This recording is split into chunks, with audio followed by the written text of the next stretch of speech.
El libro Piense y hágase rico es la guía más eficaz y práctica para lograr el éxito. Contiene información de calidad y precisión. El trabajo realizado por Napoleón Hill, al observar directamente los hábitos y cualidades de más de 500 personas exitosas de Estados Unidos y describirlo en un lenguaje apropiado, hace de este libro una herramienta básica para el desarrollo personal. Los millones de personas de todo el mundo que desde su publicación en 1937 se han beneficiado son la evidencia de que los principios del éxito están al alcance de todas las personas que decidan utilizar estos conocimientos para alcanzar riqueza y felicidad, que es la fórmula del éxito duradero. El Club de Lectura para Emprendedores, con el propósito de facilitarle esta valiosa información, presenta el audiolibro en 15 capítulos y recomendamos escuche un capítulo diario de forma correlativa a fin de comprender y utilizar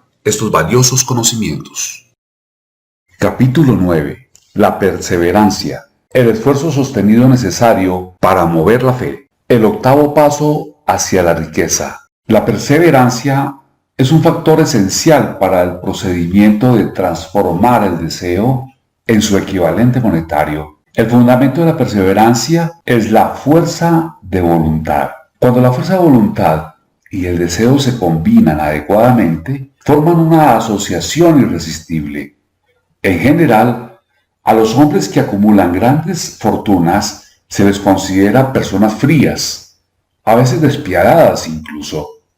A menudo son mal interpretados. Lo que tienen es fuerza de voluntad, que ellos combinan con la perseverancia, utilizando ambas cosas para apoyar sus deseos y asegurarse así el logro de sus objetivos. La gran mayoría de la gente está preparada para echar por la borda sus objetivos y propósitos, abandonándolos a la primera señal de oposición o desventura.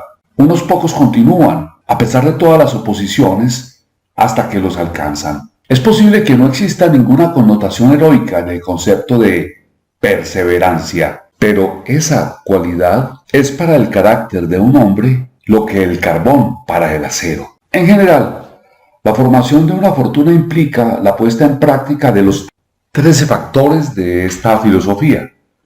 Todos aquellos que acumulan dinero tienen que comprender estos principios, deben aplicarlos con perseverancia.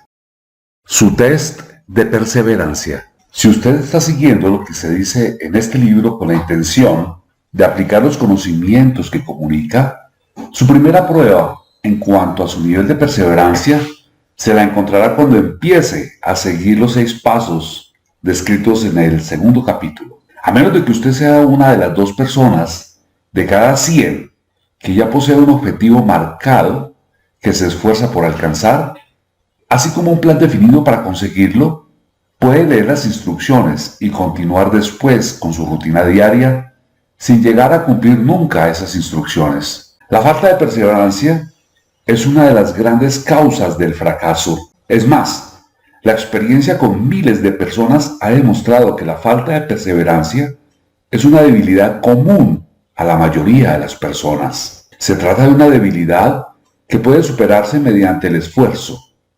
La facilidad con la que se venza la falta de perseverancia dependerá por completo de la intensidad del deseo de cada cual. El punto de partida de todo logro es el deseo. Ténganlo en cuenta constantemente. Unos deseos débiles llevan consigo unos resultados débiles. Del mismo modo que un fuego pequeño produce muy poco calor. Si le parece que le falta perseverancia, remédielo construyendo en su interior un fuego mucho más intenso por debajo de sus deseos. Continúe leyendo hasta el final y luego vuelva al capítulo 2 y empiece de inmediato a llevar a cabo las instrucciones que allí se dan en relación a los 6 pasos. La avidez con que siga estas instrucciones indicarán con claridad lo mucho o lo poco que desea acumular dinero. Si descubre que siente indiferencia ante ello, le aseguro que no ha adquirido todavía la conciencia del dinero que debe poseer antes de poder estar seguro de acumular una fortuna. Las fortunas gravitan hacia los hombres cuyas mentes han sido preparadas para atraerlas con la misma seguridad con que el agua gravita hacia el océano. Si llega a la conclusión de que su perseverancia es débil, centre su atención en las instrucciones contenidas en el capítulo sobre el poder. Rodéese de un equipo de trabajo y podrá desarrollar la perseverancia a través de los esfuerzos cooperativos de los miembros de ese grupo de personas. Encontrará más instrucciones para el aumento de la perseverancia en los capítulos sobre la autosugestión y la mente subconsciente. Sigue las recomendaciones perfiladas en esos capítulos hasta que la naturaleza del hábito transmita a su mente subconsciente una imagen clara del objeto de su deseo. A partir de ese punto, ya no se verá obstaculizado por la falta de perseverancia. Su mente subconsciente actúa continuamente, tanto si usted está despierto como si duerme.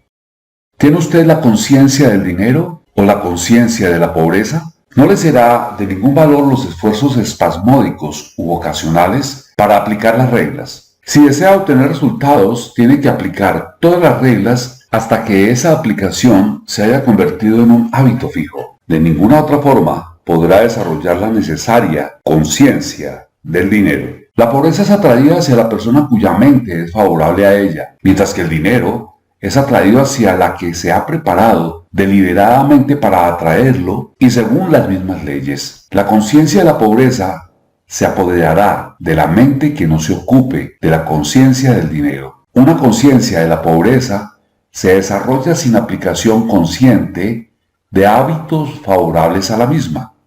La conciencia del dinero, en cambio, se ha de crear, a menos que uno haya nacido con ella. Comprenda el completo significado de las afirmaciones que se hacen en el párrafo anterior y habrá entendido la importancia de la perseverancia en la acumulación de una fortuna. Si no existe perseverancia, se verá derrotado, incluso antes de que haya empezado. Con la perseverancia, seguro que ganará. Si alguna vez ha experimentado una pesadilla, se dará cuenta del valor de la perseverancia. Se encuentra usted en la cama, medio despierto, con la sensación de estar a punto de ahogarse. No se siente capaz de volverse del otro lado ni de mover un solo músculo. Se da cuenta de que tiene que recuperar el control de su cuerpo. A través de un esfuerzo perseverante de fuerza de voluntad, se las arregla al fin para mover los dedos de una mano. Mientras continúa con el movimiento de los dedos, extiende su control hacia los músculos de un brazo, hasta que puede levantarlo. Luego, de la misma manera, consigue el control del otro brazo. A continuación logra controlar los músculos de una pierna y luego de la otra.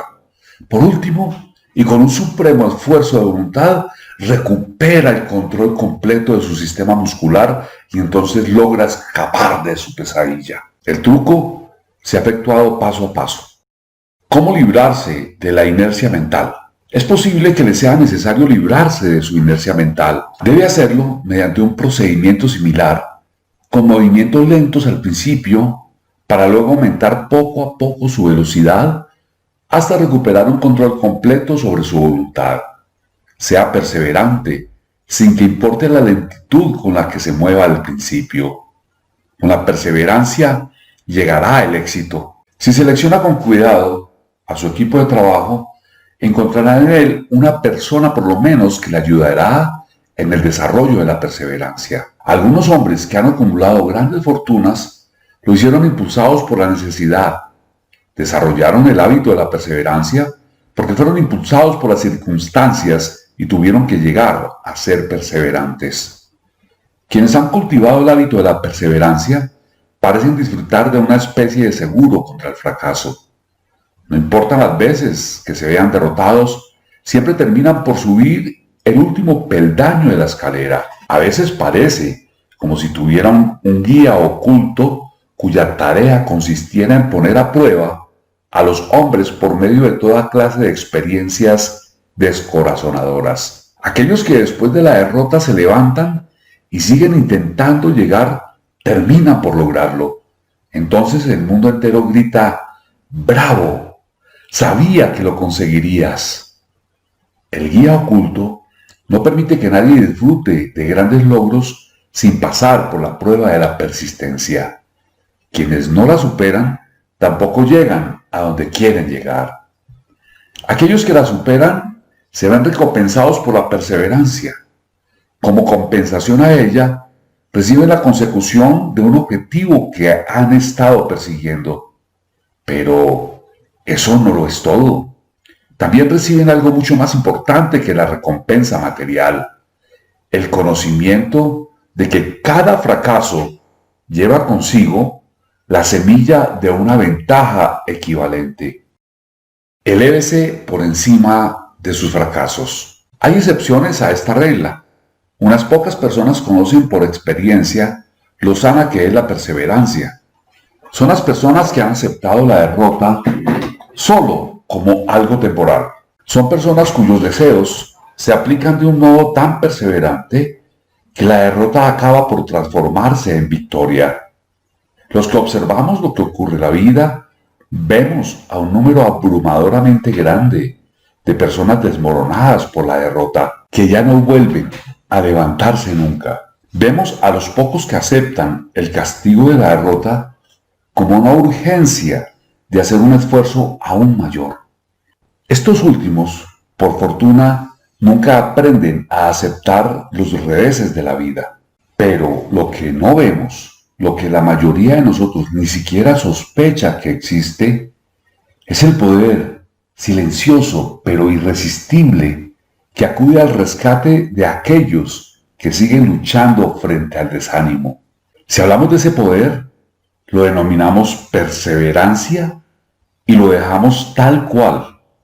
Pero hay algo que todos debemos saber. Si no se posee perseverancia, no se alcanza ningún éxito notable en algún campo de actividad. En el momento de escribir estas líneas, levanto la cabeza de mi trabajo y veo ante mí, a menos de una manzana de distancia, el grande y misterioso Broadway, el cementerio de las esperanzas muertas y la puerta delantera de la oportunidad. A Broadway han acudido personas procedentes de todo el mundo en busca de fama, fortuna, poder, amor o todo aquello que los seres humanos consideran éxito. De vez en cuando, mientras alguien abandona la larga procesión de buscadores, el mundo recibe la noticia de que otra persona ha logrado triunfar en Broadway. Pero Broadway no se conquista ni con facilidad ni con rapidez. Reconoce el talento, sabe distinguir el genio y recompensa en dinero después de que uno se haya negado a abandonar. Solo entonces sabemos que esa persona ha descubierto el secreto de cómo conquistar Broadway. Y ese secreto estará siempre indisoluble unido a una palabra: perseverancia. El secreto se narra en la lucha de Fanny Hurst, cuya perseverancia le permitió conquistar el gran camino blanco. Ella llegó a New York en 1915 para transformar sus escritos en riqueza. Aunque esa transformación no se produjo de inmediato, finalmente ocurrió. Durante 4 años, la señorita Hurst conoció las aceras de Nueva York a través de una experiencia de primera mano. De día trabajaba y de noche confiaba. Cuando el futuro parecía negro, ella no se decía: muy bien, Broadway, tú ganas. Antes, al contrario, pensaba: muy bien, Broadway, es posible que derrotes a algunos, pero no a mí. Yo te obligaré a que te entregues. Un editor, el del Saturday Evening Post, le envió su 36ª nota de rechazo antes de que ella lograra romper el hielo y consiguiera que le publicaran una historia. El escritor mediocre, al igual que todas las personas mediocres, habría abandonado la tarea en cuanto hubiera recibido el primer rechazo. Ella recorrió las calles durante 4 años porque estaba decidida a ganar. Luego llegó la recompensa. El hechizo se había roto. El guía invisible había puesto a prueba a Fanny Hurst y ella la había superado. A partir de ese momento, los editores recorrieron el camino hasta su puerta. El dinero llegó con tanta rapidez que ella apenas si tenía tiempo para contarlo. Más tarde, la industria cinematográfica la descubrió y el dinero no llegó en un goteo, sino en oleadas. Brevemente, acabo de escuchar una descripción de lo que la perseverancia es capaz de conseguir. Fanny Hearts no es ninguna excepción. Allí, donde los hombres y las mujeres acumulan grandes riquezas, puede estar seguro de que antes han adquirido perseverancia. Broadway es capaz de dar una taza de café y un bocadillo a cualquier mendigo, pero exige perseverancia de aquellos que apuestan por todo lo alto. Kate A. Smith dirá amén cuando lea esto. Durante los años que ella cantó, sin dinero y sin recompensa, delante de todo micrófono que le ponían delante, Broadway le dijo, ven y consíguelo. Si puedes, tomarlo. Ella lo tomó. Hasta un día feliz, Broadway se cansó y dijo, ¿de qué sirve? Nunca se sabe cuándo te vas a ir para otro lado. Así que di tu precio y ponte a trabajar en serio. La señorita Smith indicó su precio, y era muy alto. Usted puede entrenarse para ser perseverante. La perseverancia es un estado mental y en consecuencia se puede cultivar. Como todos los estados mentales, la perseverancia se basa en causas definidas, entre las que se encuentran las siguientes. A. Definición de propósito. Saber lo que uno quiere es el primer paso y quizá el más importante hacia el desarrollo de la perseverancia. Una motivación lo bastante fuerte nos fuerza a superar muchas dificultades. B. Deseo. Resulta comparativamente fácil adquirir y mantener la perseverancia en persecución del objeto de un deseo intenso. C. Confianza en sí mismo. Creer en la capacidad propia para llevar a cabo un plan le estimula a uno a conseguirlo con perseverancia. Se puede desarrollar la confianza en sí mismo por medio del principio descrito en el capítulo sobre la autosugestión. D. Definición de planes.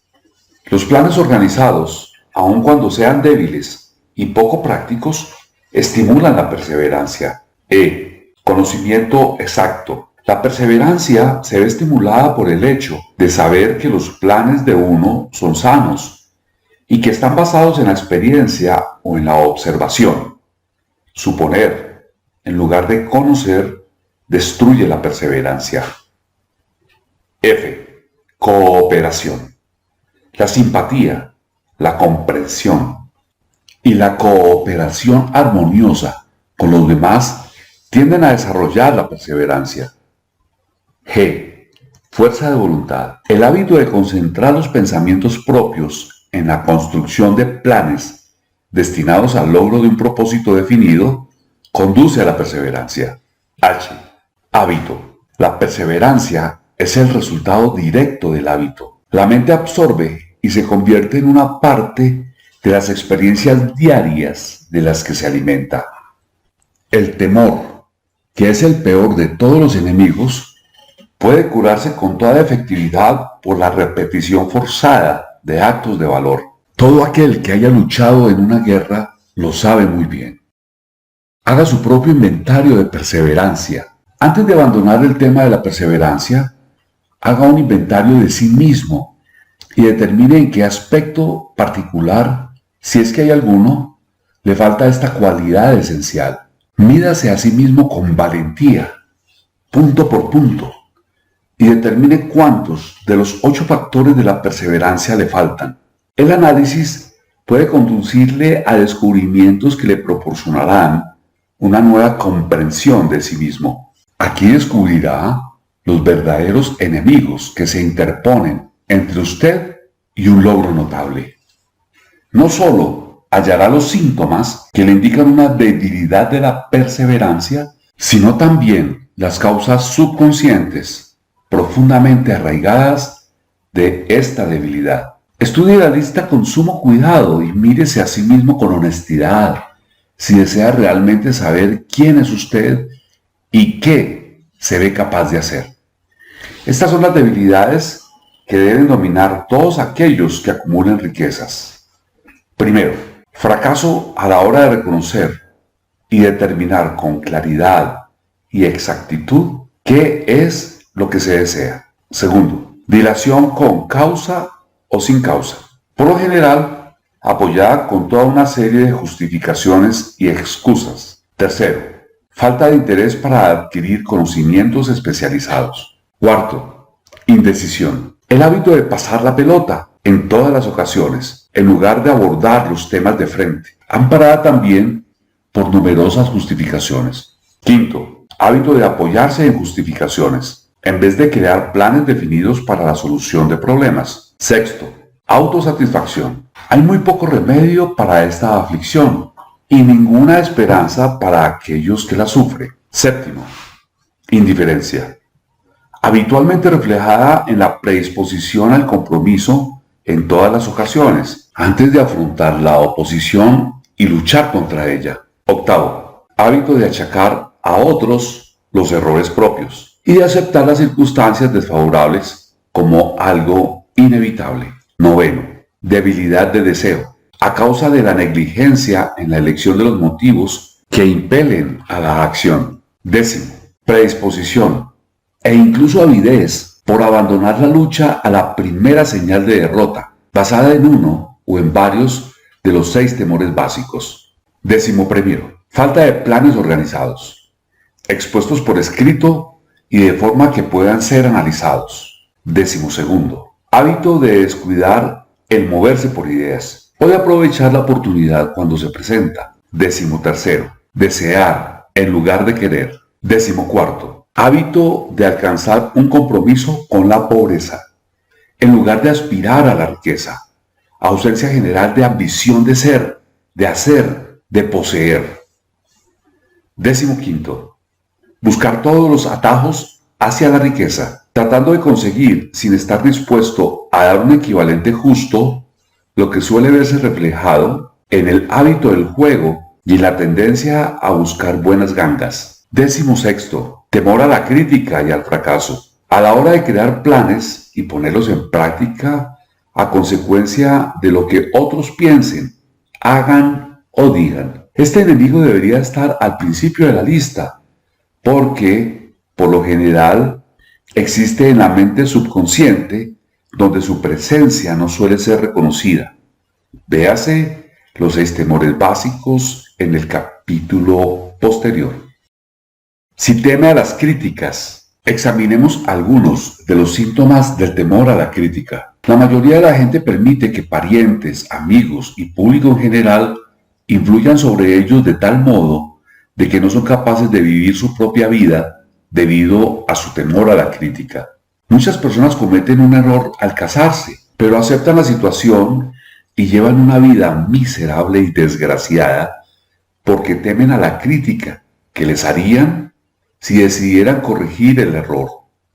Cualquiera que se haya sometido a esta forma de temor conoce muy bien el daño irreparable que causa, ya que destruye la ambición y el deseo de conseguir algo. Millones de personas descuidan adquirir una educación adecuada porque, tras haber abandonado los estudios, temen la crítica.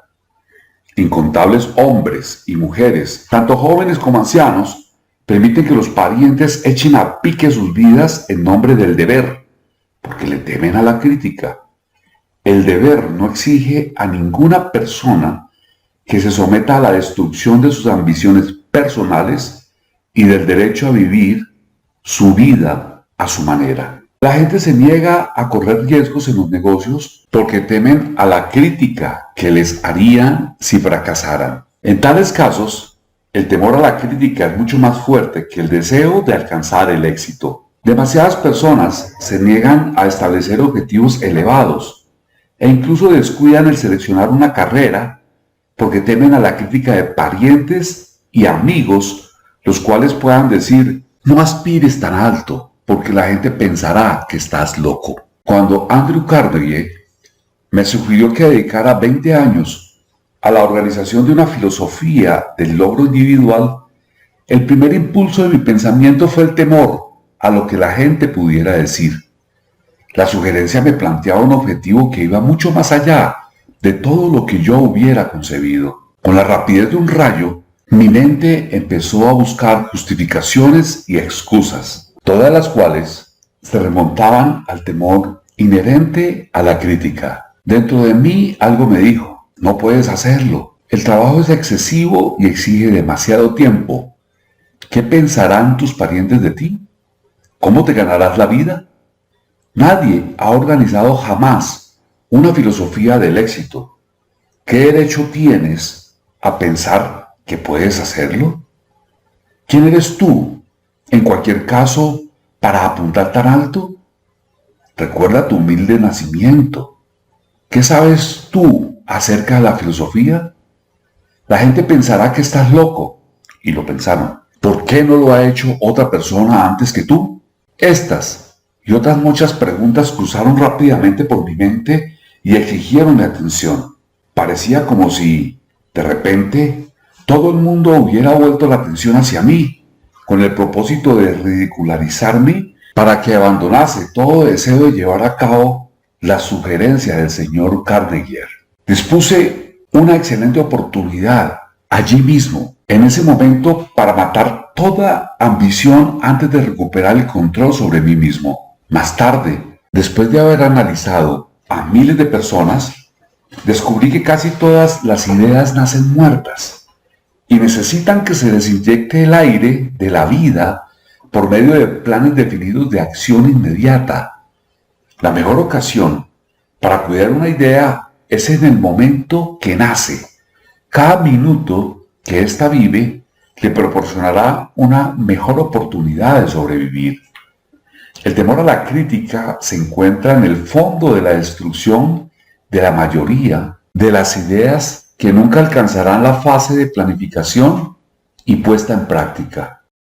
La casualidad puede hacerse a medida. Muchas personas creen que el éxito material es el resultado de casualidades favorables. Hay una parte de verdad en esa creencia, pero quienes dependen por completo de la suerte casi siempre se verán desilusionados porque pasan por alto otro factor importante que debe hallarse presente antes de que uno pueda estar seguro del éxito. Se trata del conocimiento mediante el que se pueden producir casualidades favorables. Durante la depresión, W.C. Fields, el comediante, perdió todo su dinero y se encontró sin ingresos, sin trabajo y habiendo perdido hasta los medios de ganarse la subsistencia, el vaudeville. Además, contaba con más de 60 años, edad a la que muchos hombres se les considera viejos. Él estaba tan ansioso por conseguir un regreso a los escenarios que incluso se ofreció a trabajar gratis en un nuevo campo, el cine. Además de todos sus otros problemas, se cayó y se hirió en el cuello. Demasiadas cosas, las suficientes como para abandonar el lugar y dejarlo todo. Pero Fields perseveró. Sabía que si continuaba, antes o después, la casualidad se le presentaría. Y lo hizo, pero no se trataba de una simple casualidad. Mary Dessler también se encontró en lo más bajo y arruinada. Había desaparecido todo su dinero y estaba sin trabajo cuando tenía unos 60 años. Ella también buscó la casualidad y la encontró.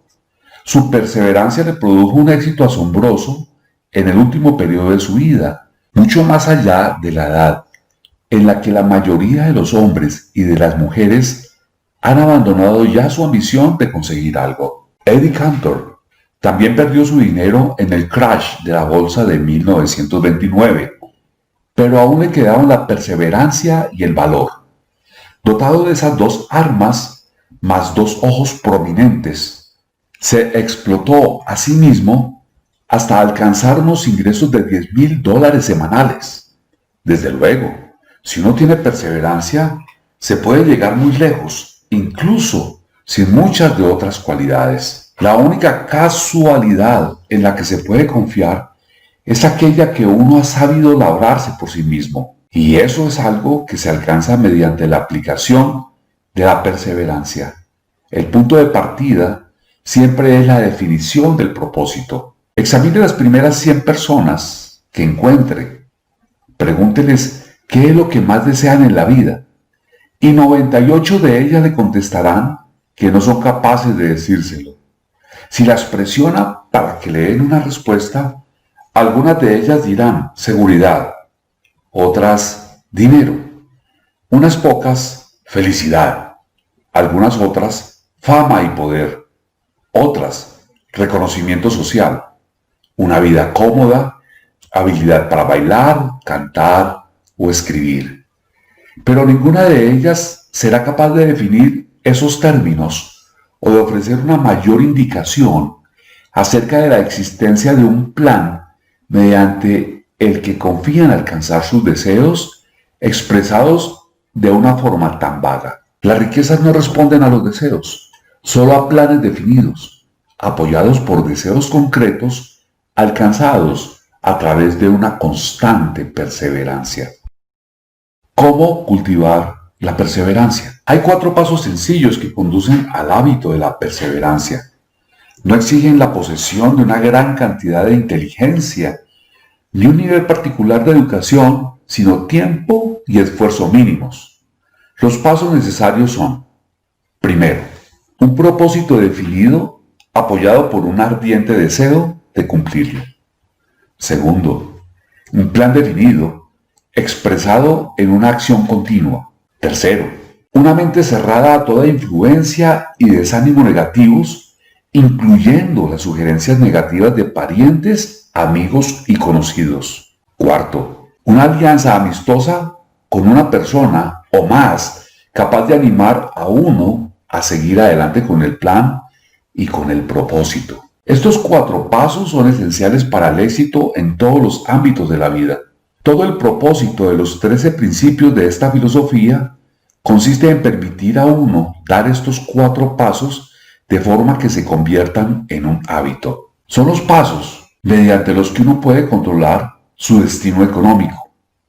Son los pasos que conducen a la libertad y a la independencia de pensamiento. Son los pasos que conducen a las riquezas en pequeñas cantidades o en grandes. Son los pasos que pueden conducir al poder, a la fama y al reconocimiento mundial. Son los 4 pasos que garantizan casualidades favorables. Son los 4 pasos que conducen los sueños en realidades físicas. Son los 4 pasos que conducen al dominio del temor, el desánimo y la indiferencia. Hay una magnífica recompensa para todos aquellos que aprenden a dar estos 4 pasos. El privilegio de escribir lo que ha de ser la propia vida y de conseguir que ésta proporcione lo que se le pide.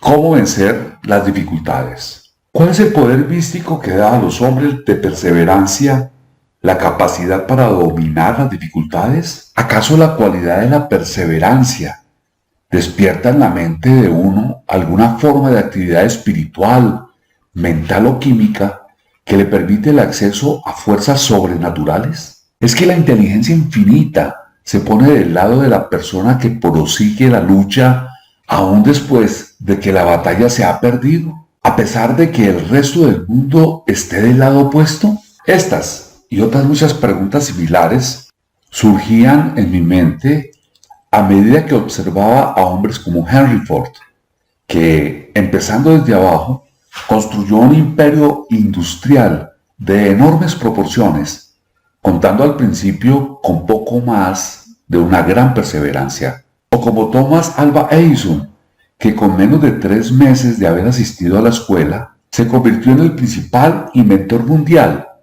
y consiguió que la perseverancia se transformara en el fonógrafo, la cámara de cine y la bombilla incandescente, por no referirnos a otro medio centenar de inventos muy útiles. Tuve el feliz privilegio de analizar tanto al señor Edison como al señor Ford año tras año durante un largo periodo de tiempo y en consecuencia dispuse de la oportunidad de estudiarlos de cerca, de modo que hablo por conocimiento personal cuando les digo que no encontré en ninguno de ellos cualidad alguna, excepto la perseverancia, que explicara ni siquiera remotamente la gran fuente de la que procedían sus estupendos logros. Cuando se lleva a cabo un estudio imparcial de los profetas, los filósofos, los hombres que producen milagros y los líderes religiosos del pasado, se llega a la inevitable conclusión de que la perseverancia, la concentración del esfuerzo y la definición del propósito fueron las grandes fuentes que le permitieron alcanzar sus logros. Consideremos, por ejemplo, la extraña y fascinante historia de Mahoma. Analicemos su vida. Comparémosla con la de hombres de grandes logros en esta era actual de la industria y las finanzas y observemos que todos ellos tienen un rasgo común destacado: la perseverancia. Si está muy interesado en el estudio del extraño poder que proporciona potencia a la perseverancia, lea la biografía de Mahoma, en especial la escrita por Esad Bey. El siguiente y breve extracto del libro, publicado por Thomas Sugre del Herald Tribune, le ofrece una visión previa de lo mucho que les espera a quienes se tomen el tiempo de leer la historia completa de uno de los ejemplos más asombrosos del poder de la perseverancia conocido por la civilización. El último gran profeta, por Thomas Sugre. Mahoma fue un profeta, pero jamás hizo milagros. No fue un místico, no poseía una educación formal, no inició su misión hasta que cumplió los 40 años, pero anunció que era el mensajero de Dios, portador de la palabra de la religión verdadera. Fue ridiculizado y tachado de lunático. Los niños se burlaban de él y las mujeres le arrojaban basura. Fue desterrado de su ciudad natal, la Meca, y sus seguidores privados de sus bienes mundanos y enviados al desierto tras él. Después de haber predicado durante 10 años, no tenía nada que mostrar excepto destierro, pobreza y ridículo. Sin embargo, antes de que otros 10 años transcurrieran, se había convertido en el dictador de toda Arabia, en gobernante de la Meca y en la cabeza de un nuevo mundo religioso que, con el tiempo, se extendería hasta el Danubio y los Pirineos antes de agotar el impulso que él le proporcionó. Ese impulso fue de 3 clases: el poder de las palabras, la eficacia de la oración y el parentesco del hombre con Dios. Su carrera nunca tuvo sentido. Mahoma nació de miembros empobrecidos de una familia dirigente de la Meca. Al ser la Meca, era el cruce de caminos del mundo, hogar de la piedra mágica llamada Kaaba, la gran ciudad comercial, centro de las rutas de caravanas, y no muy saludable. Los niños eran enviados al desierto a que fueran criados por los beduinos. De este modo, Mahoma fue alimentado y obtuvo fortaleza y salud de la leche de madres nómadas y experimentadas. Atendió las ovejas y no tardó en ser contratado por una viuda rica como jefe de sus caravanas. Viajó a todas partes del mundo oriental, habló con muchos hombres de diversas creencias y observó el declive de la cristiandad en sectas que guerreaban las unas contra las otras. Cuando tenía 28 años, Khadija, la viuda, lo miró con favor y se casó con él.